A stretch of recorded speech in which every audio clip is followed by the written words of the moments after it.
Hey guys, welcome to the channel. You're watching the Hekate and I'm your host Elisa. I'm so happy to have you here. Today is a very beautiful and sunny day and I decided to come on here and film a video. I also was feeling very inspired and did my makeup in a new way. I did a red eyeliner and a bold red lip and I'm loving it. I'm really feeling this energy and the color red has been calling me recently and it's been a blast. But anyway, that's not what I wanted to talk to you about today. In fact, I have a new fun tarot tag for all of us to engage in as a community.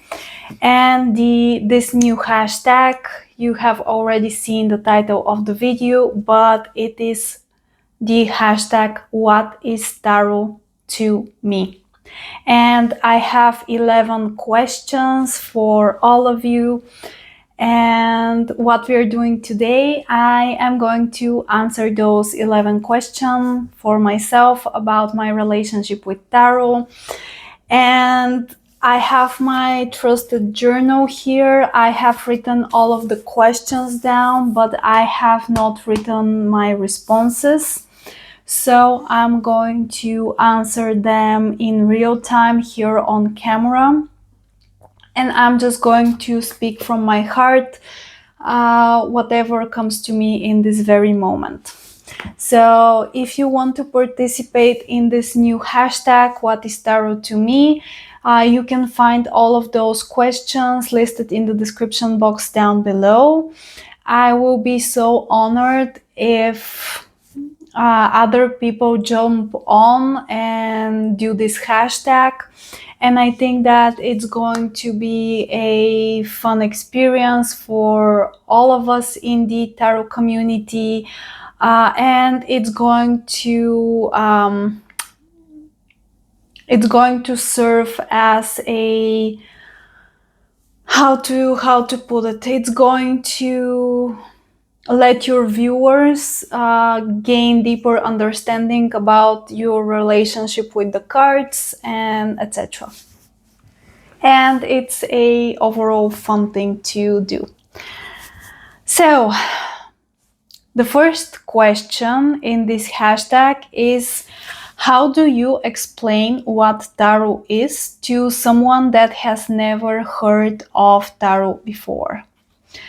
First, I am going to go about answering this question in a very delicate manner, because whenever somebody asks me what tarot is and they say that they have never heard of tarot before, or if they have never seen a deck of tarot cards before, the first thing that I say to them is, tarot is a deck of cards. It has a specific structure. It has 78 cards. It has different suits, just like the playing card deck, because most people have seen a playing card deck in their lives. And then I will go and I will actually show them my tarot deck, and I carry this Rider-Waite-Smith deck with me everywhere. It lives in my purse. So at that point in the conversation, I'm going to ask them, okay, I can explain to you what tarot is, but do you want to see a deck of cards? Do you want to touch the cards? Do you want to see how they look like? And then if they say yes, I'm going to show them the traditional Rider-Waite-Smith tarot deck that we are all familiar with. But if they are a bit scared and say, no, just tell me, I'm going to say to them, the tarot is a pictorial system. It has 78 cards and it has suits. It has major and minor arcana. There's a separation in the cards, in the structure of the deck, and it's separated in major arcana and minor arcana. The major arcana talk about more spiritual and significant events in our lives as humans, and the minor arcana talk about, illustrate our everyday experiences and lives. Then I will continue by saying that tarot is a pictorial language, a symbolic language. Each of the cards, of the 78 cards, has symbols on them, and they just represent the human experience.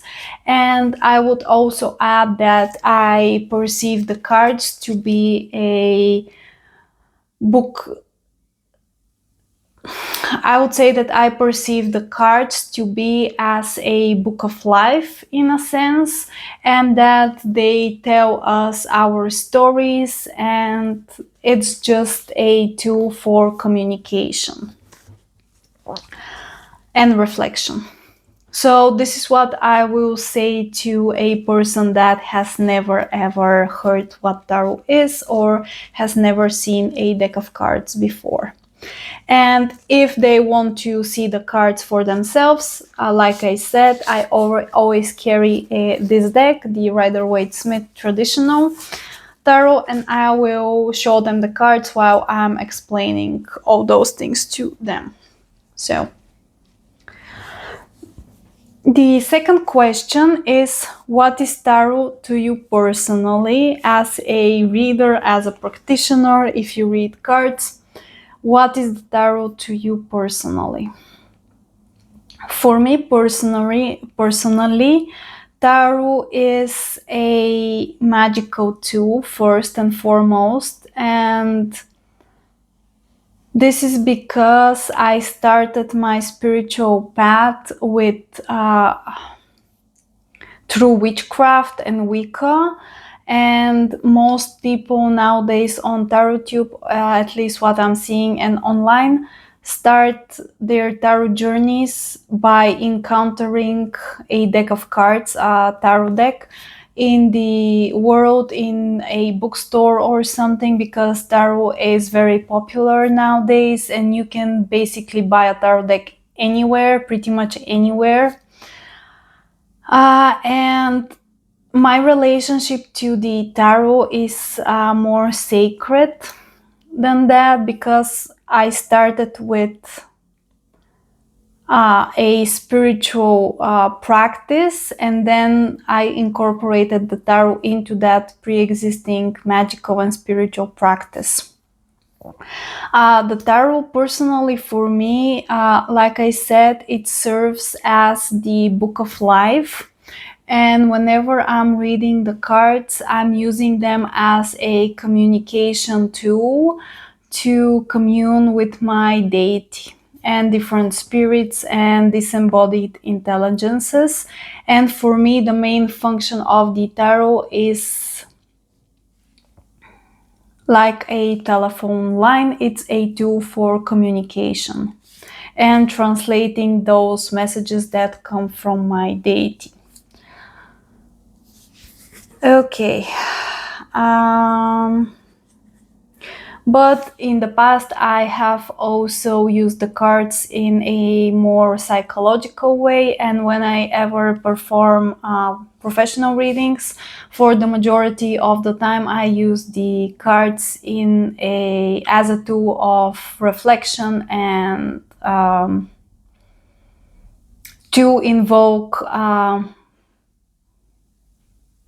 to invoke a different way of thinking in my client, and as a reflection tool and as a tool of contemplation. But for me personally, in my personal practice as a spiritual practitioner, I use it as a communication tool mainly. And then if I need to reflect on something mundane in my mundane life, No, I still use it as a tool to commune with my goddess, because whenever I have a problem in the everyday life, I still turn to my goddess for advice, and I use the cards to receive her advice. I don't In the past, I used to do a shit ton of psychological type of readings, self-reflection type of readings, but at this point in my practice, I still do this type of work, but I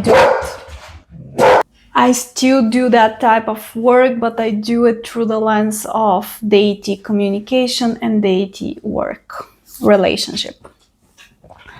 Okay, the third prompt or question is, how did you learn to read the cards? Now, if you're not new to the channel, you may know that I got my first tarot deck when I was 13 or 14 in the beginning of my Wicca journey. I started out with Wicca because back then, at least where I lived, there was nothing else, and even Wicca was not something very popular back then. But anyway, I learned to read the cards based on the book meanings and by seeing how they fitted in my life, meaning by by experience, by personal experience.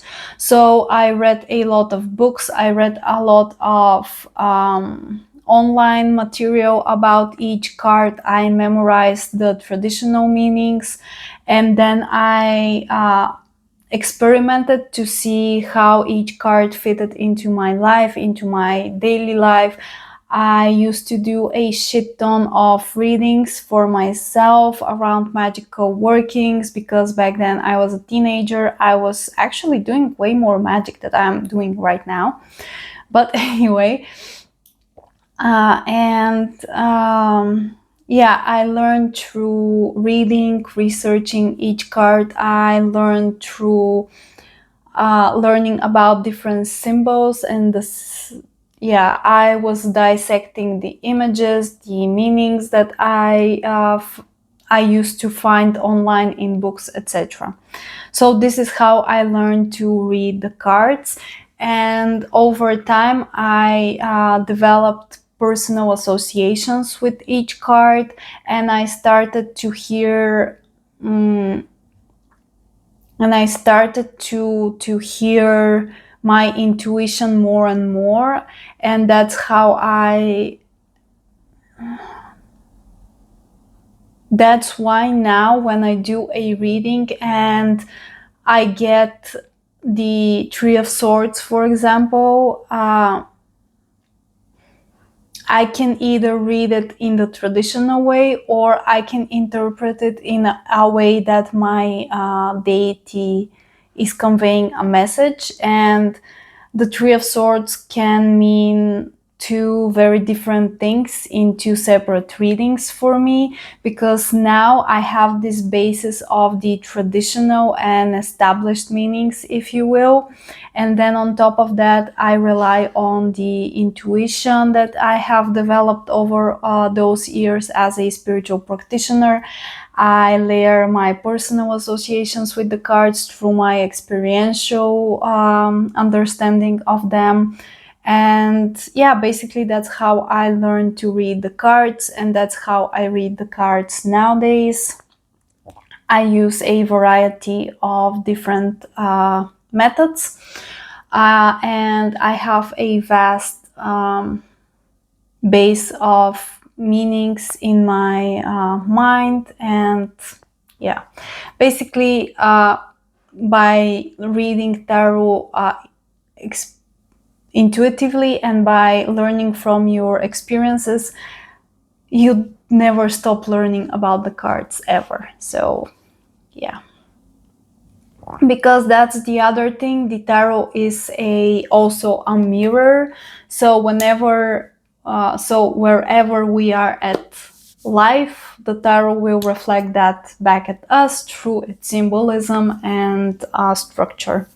So reading cards is a complex thing, and it's a at least for me, it's a soup of learning, combining different things, applying different streams of knowledge, because whenever I read cards, I don't only use the what's written in tarot books. I use all of my knowledge about everything in life, so that's why I say that it's a complex matter.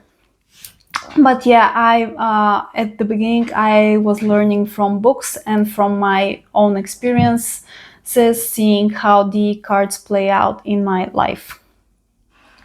Okay, this is going to be a very long video. I can feel it, because we are 3 questions in and it's already 15 minutes. Let's move forward.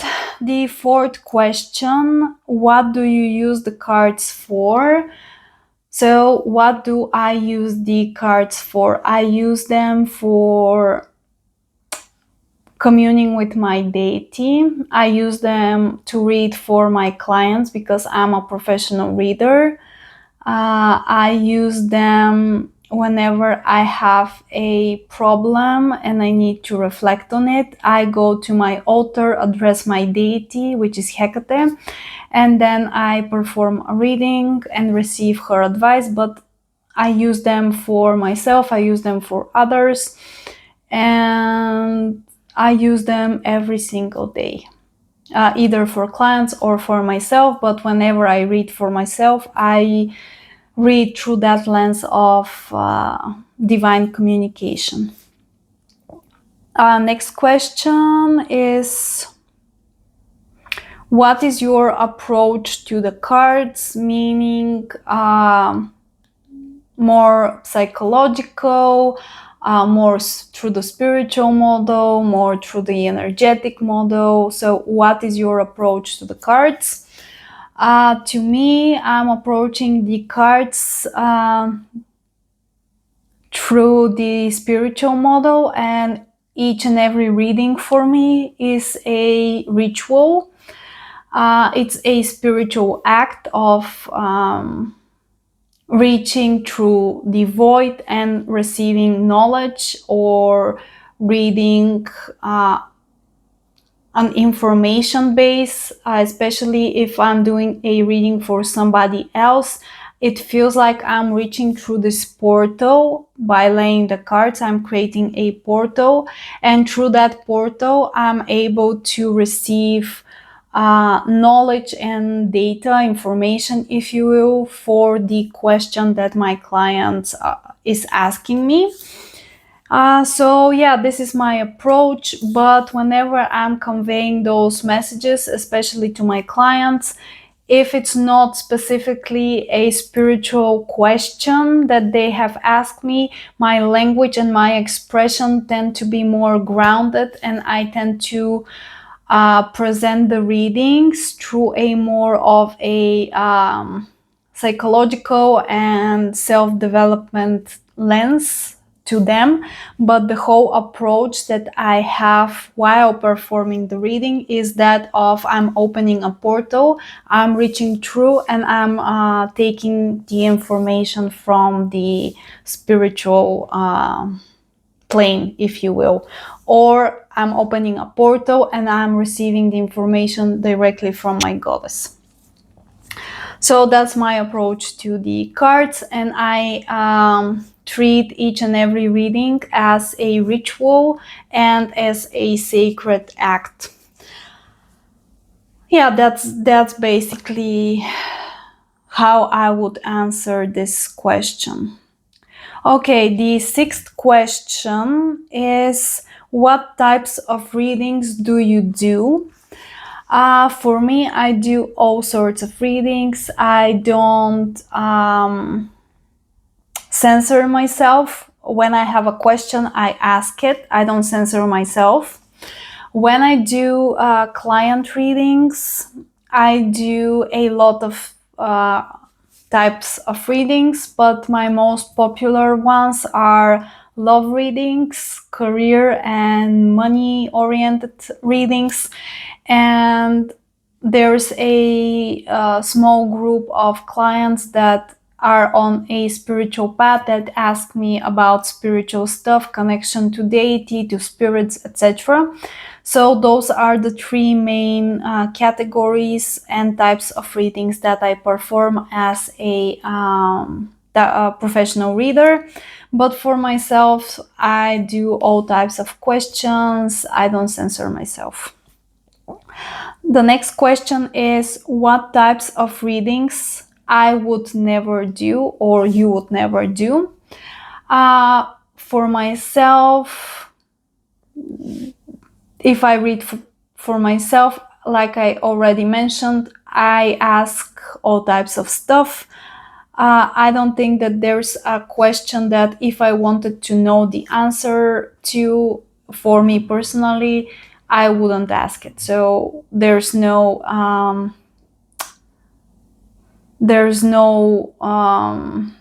censoring. But when it comes to reading for other people, the types of question that I would absolutely never answer or accept are health related questions, questions about legal matters, pregnancies, what else I would not answer. I will never answer the question, will I win the lottery? And all those types of topics that are that I don't think I'm the right person to be approached for, because if you have a medical question, you should go to a doctor or a specialist. If you have a question about your legal matter, you should address a lawyer. I'm sorry, my dog is a bit restless. What else? If you want to know, yeah, basically those types of readings, I would never either consider doing the reading in the first place. When it comes to third-party readings, the types of question of, will my ex come back? What does my ex truly feel about me? There was a time when I didn't accept such requests. Nowadays, I'm more open, but I always say that I'm looking at the energies, but because this person is not present here, this reading is not should be taken with a grain of salt. And if you have a problem with another person, the best way to approach this problem is to go and talk to this person directly. And yeah, but I can point you to the energies around the whole situation, and I'll do a more of a general read of the situation without diving into details and without actually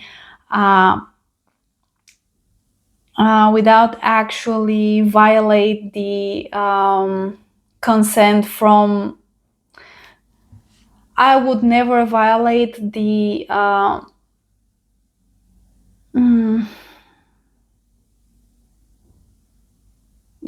personal space or energy field of a person that is the third party. I will look at the relationship as a whole, as the situation as a whole, and I will speak about those energies, but I will never address directly the third party that has not given consent for the reading.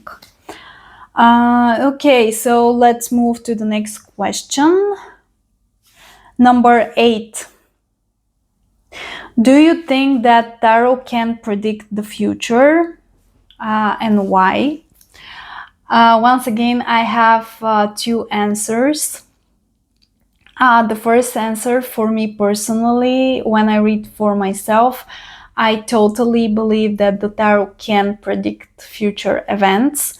And I believe that for myself because I've seen it in my personal life. And in my personal spiritual gnosis and belief. First, the time is not linear. Past, present, and future exist simultaneously. And in my personal spiritual beliefs, I believe that we are all one and everything happens simultaneously, and there's this veil of illusion, some call it Maya, that creates this illusion of being separate and living this human existence. It's a very difficult philosophical topic, which I'm not going to discuss at length here, but the short answer for me personally, do I believe the cards can predict the future events? Absolutely yes, I've seen it. But there's with the caveat that the cards can show you the future, but you can make a mistake and not interpret the cards correctly, because ultimately the cards are a tool conveying information, but to receive the information, the reader must interpret the cards in the correct way. So there's that. So the cards can predict future things. They can tell us about the past, about the present, about the future. No problem. The problem arises with the interpretation of the reader. That's for me personally in my personal practice. Now, when I read for clients, I always say that nothing in the cards is set in stone and you can always change the outcome and you have free will. And I say those things because I truly believe that as a professional reader, I have responsibility to empower my clients to make better decisions for themselves. And I use the cards professionally to give them information based on which they can create something better for themselves. So whenever a client comes to me and asks me for a predictive reason, I always start with this. I will tell you what I see, but this is just a warning and treat it like the weather forecast. Take it as an information and then through your actions, create the life that and the outcome that is best for you. But use your judgment and use your ability to act and to change things. Once again, in my answers, you can see that I treat my personal spiritual practice very differently from how I interact with other people that I read for. And of course, for me personally, I don't see everything in the cards that they tell me as set in stone.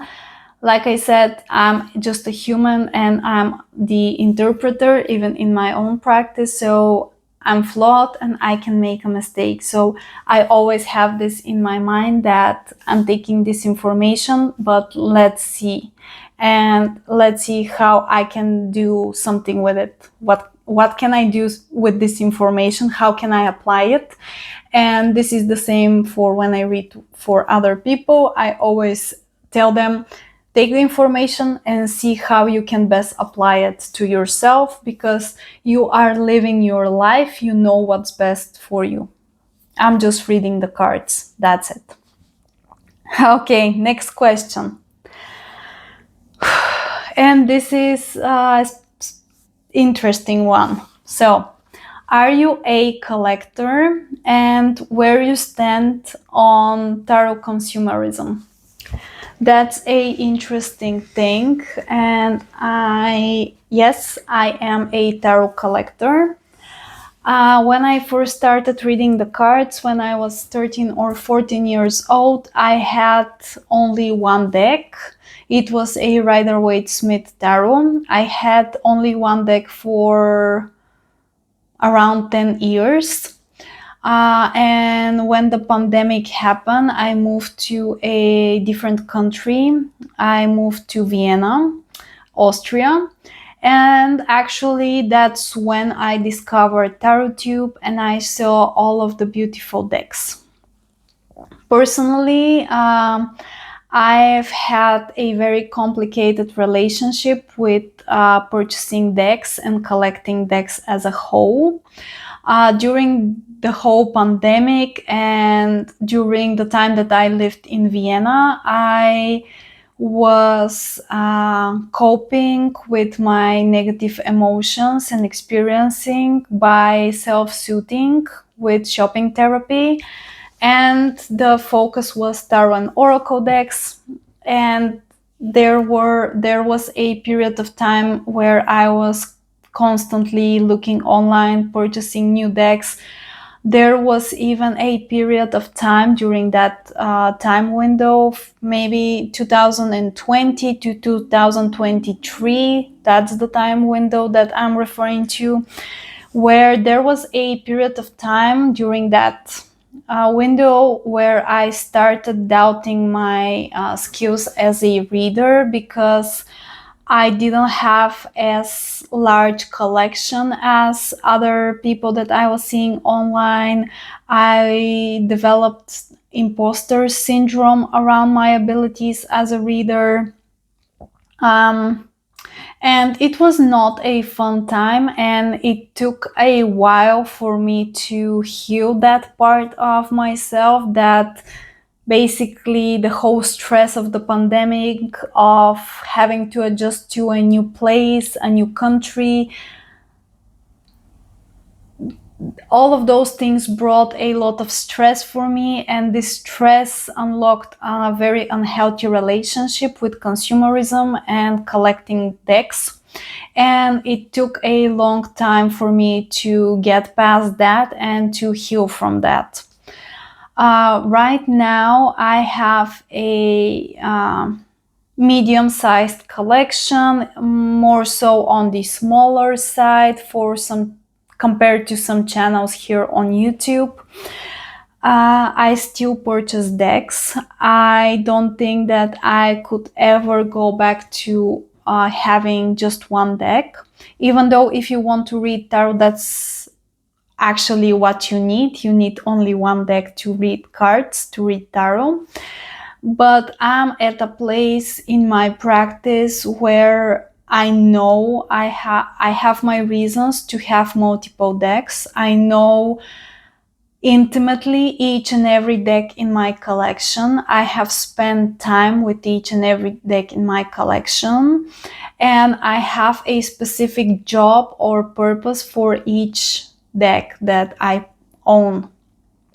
I don't support tarot consumerism as a constant practice. I do like to have a variety of tarot decks, because I see where I stand right now in my path, in my practice. I perceive each deck to have specific energy and function.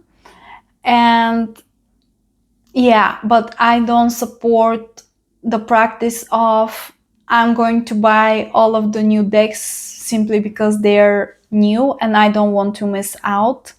I no longer have that mentality, and nowadays, if I purchase a deck, I go through a process before deciding that I want this deck, and before I buy a deck, I already know what purpose it will serve for me, because I've spent a long time looking at the cards online.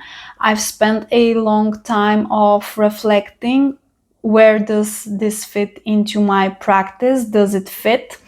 And I already know my reasons for acquiring the deck prior to purchasing it. Plus, I'm not buying decks simply because they're pretty anymore, which is something that I used to do. I don't have this fear of missing out right now, and to be quite honest, most of the decks, because I still am in the loop of the new decks and what's coming up on the market, I check regularly, just out of curiosity. And to be quite honest, I don't like 95% of the new releases. And I've been that way for the past year or so. So I no longer struggle with my purchasing habits. I enjoy what I have. I feel very content with my collection. I don't have this FOMO. I don't. I know the purpose of my tools. I use them for. Yeah, I have jobs for all of them. So that's my stand. In terms of the number of decks that I own, I haven't counted. I have a specific system that I have in place. And yeah, if you're curious, currently I'm uploading my tarot collection. There's a separate playlist where you can see what decks I actually own, how I use them, and all that jazz if it's of interest to you.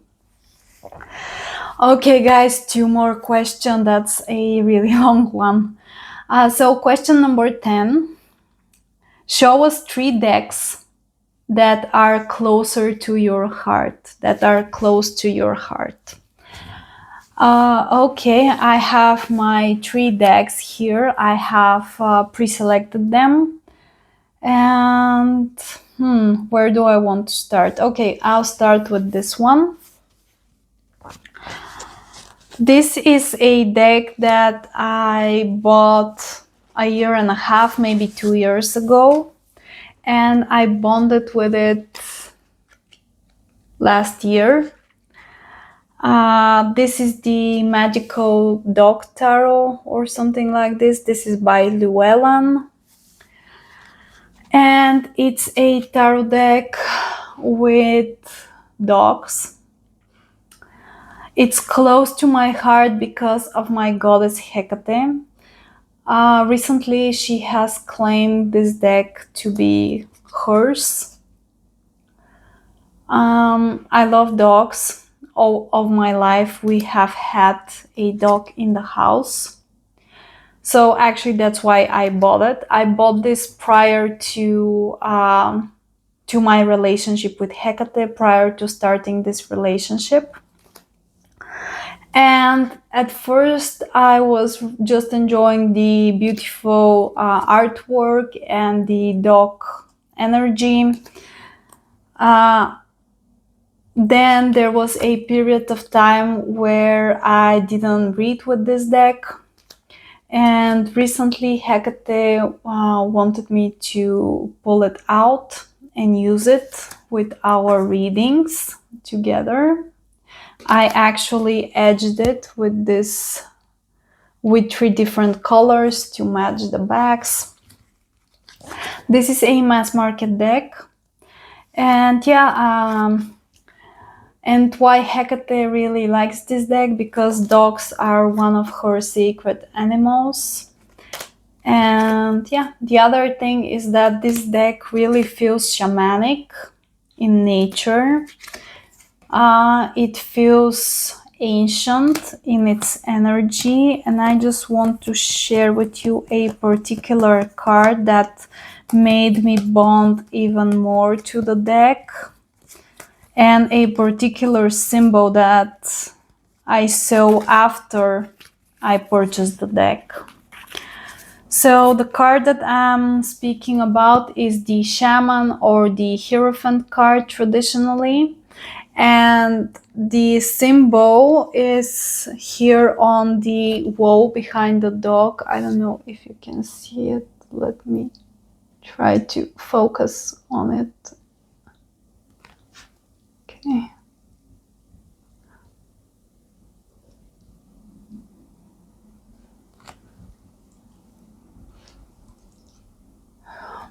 I don't know why it doesn't want to focus, but this symbol right here behind the puppy. Many of you know that I'm Bulgarian, and in my lineage, my pre-ancestors, very, very far ancestors, I come from my ancestry, the whole Bulgarian ancestry, is mixed between Slavic, ancient Bulgars, Thracian, Thracians, I don't know how you pronounce that, and Turks. Um, I believe that all of the modern day Bulgarians are a mix of those four groups based on our history. So the ancient Bulgars were actually practicing a religion called Tengrism, and it's a shamanic type of religion, spirituality. There's are To this day, there are still people in Mongolia primarily that practice this form of shamanism. And I connect very deeply to shamanic practices. I incorporate a lot of shamanic practices in my own path. And this lineage and ancestry connection really solidified in me my shamanic practices. And yeah, when I saw the symbol in this deck, I was very surprised to see it, because this deck, I believe, is from an American authors. I'm not really sure, but I never expected to find such a symbol here. So yeah, this is the first deck that's very close to my heart. Then I will speak about another deck also by Llewellyn. This is the Everyday Witch Tarot. I've created a custom box for it because I tend to put the big Llewellyn boxes aside in my wardrobe, so that because they're way too big, they take a lot of space. So this is the Everyday Witch Tarot. The bags, I've etched mine in yellow to match the stars. And this deck is close to my heart because it reminds me, the artwork, it reminds me of that magical vibe and energy and feeling that I used to have the first time when I discovered my very first Wicca book when I was a teenager. And the first witchcraft book that I ever read was by Silver Ravenwolf, and it was very cheesy 90s Wicca theme book, and the artwork of the Everyday Witch really encapsulates this magical feeling that I had when I was reading this book. And the artwork in this deck is also very cheesy. It also reminds me of the 90s, and it's just nostalgic to me. And recently, I actually acquired this deck quite recently, and I had a renaissance of my witchcraft practice. It brought back the enthusiasm in me, and yeah, it just, looking at those images, it just fills my heart with joy, and I love it, even though it's very cheesy. And for that reason, I will always have it in my collection. So yeah, this is the second deck. And okay, I have one more deck, and then we have the last question. The last deck that I'm going to show you that's very close to my heart is this one. I have also created a custom box for it. And this is the Margaret Peterson Tarot. This is the anniversary edition that I have. So those are the backs. It's a larger deck. It's the edition with the maroon borders. And why this deck is closer to my heart? This is one of the most magical and shamanic decks that I own. This deck feels like nature to me. And yeah, this deck just feels like the goddess. It feels like nature. It feels mystical. It feels, I don't know, the energy is, it contains all of the elements at the same time. The energy is very balanced, but it feels like the planet Earth. It feels divine. And the artwork, it's very abstract. And yeah, this deck just, it's shamanic. It's Earth. That's Earth. That's the energy of our planet. And I love it. And it's stunning.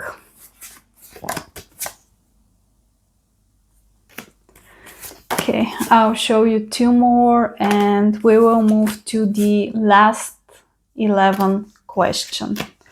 The last question.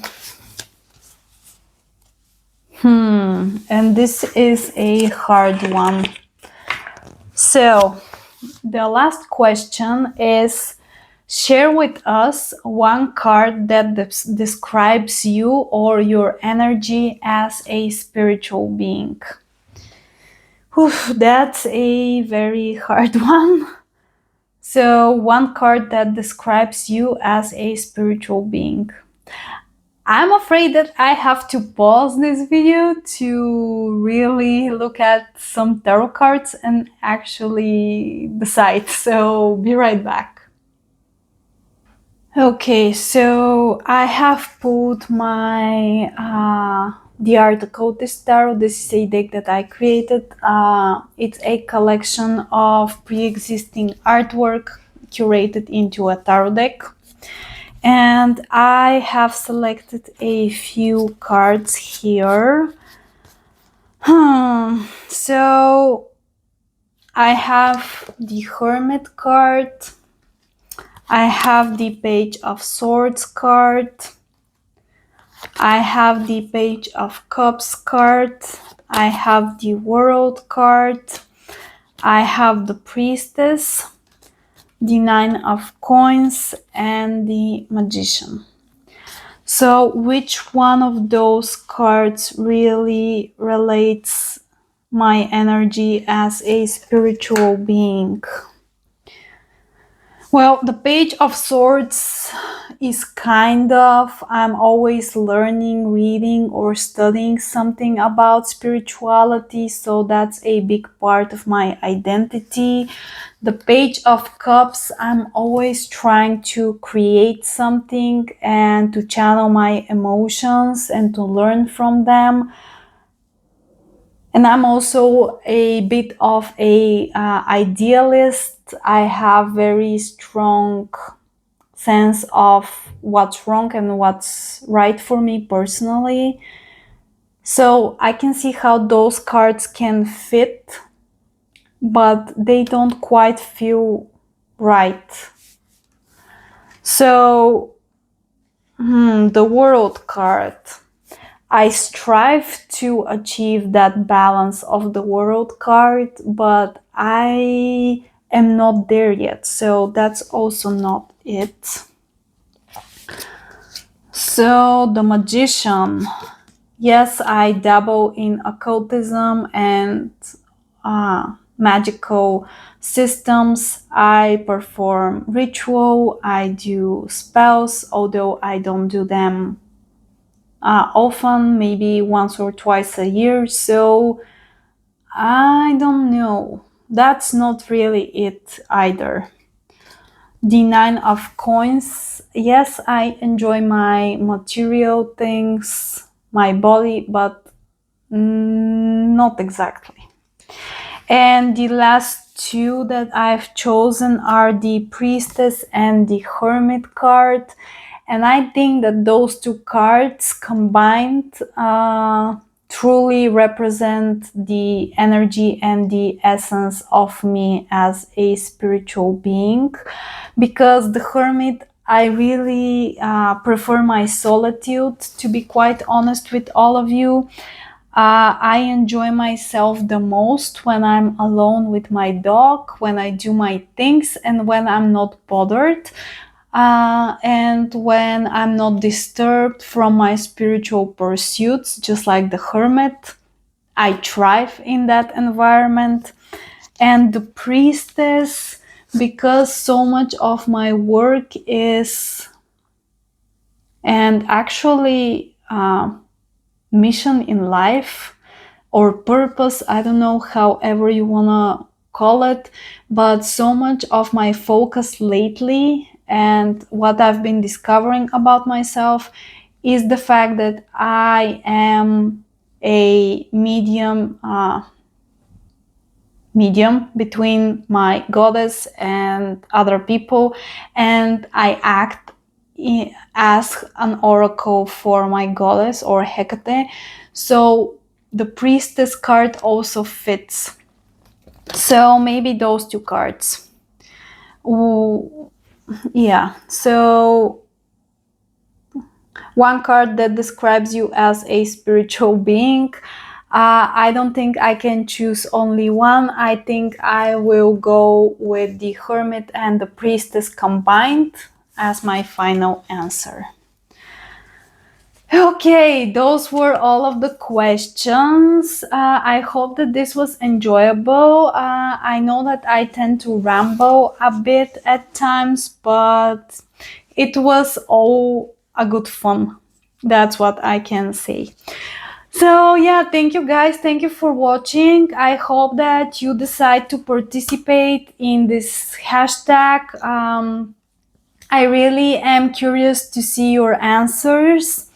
And yeah, once again, you can find all of the questions in the descriptions into the description box down below. So yeah, you are watching The Art Occultist. My name is Elisa, and it was a pleasure chatting with you today. Yeah. If you want to support me, please like and subscribe to the channel. It really helps out a lot. And by subscribing, you are making sure that you are not going to miss out on any future content or videos that I put out. If you want to support me further, I offer personal tarot readings. I have a membership space, and I'm also a tarot and oracle deck creator. You can find all of those things in the description box down below. If any of those topics are of interest to you. I really appreciate your support, and I'm so happy that we get to share this space together. Thank you once again for watching, for being here, for your support, and I'll see you next time. Take care and see you.